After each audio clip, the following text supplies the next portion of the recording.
senin, senin olsun ey yarım.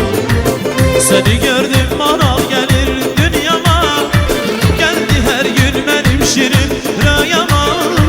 Bensin yarım indi bile Allah'a, bu can senin, senin olsun sevgili. Güzeldir şirindir sevip sevilme, seninle bir kelime dalışıp gülme.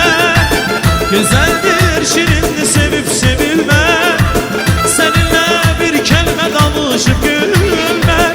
Hasretten gizlice bir an görüşme, bu can senin, senin olsun sevgilim.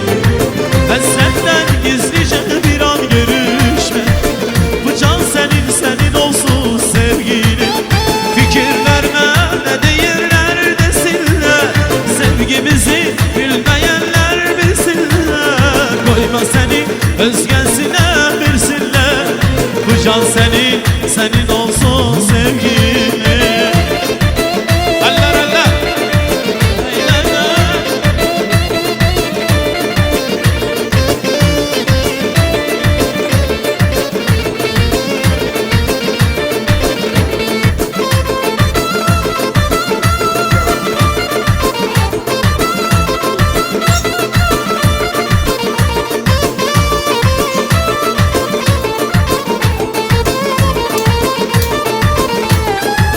Çok isterim sen olasan kısmetim, sona yensin sen olan hasretim. Seni seçtim olasan son mühabbetim, bu can senin, senin olsun sevgilim.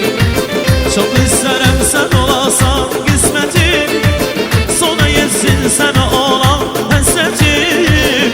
Seni seçtim olasan son mühabbetim, bu can senin, senin olsun sevgilim. Güzeldir şirindir sevip sevilme, seninle bir kelime danışıp gülme.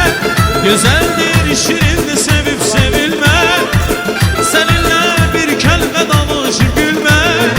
Hasretten gizlice bir an görüşme, bu can senin, senin olsun sevgilim.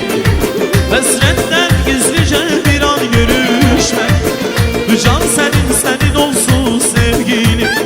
El açmışam yine büyük Allah'a, kim ayırsa bizi batar günaha.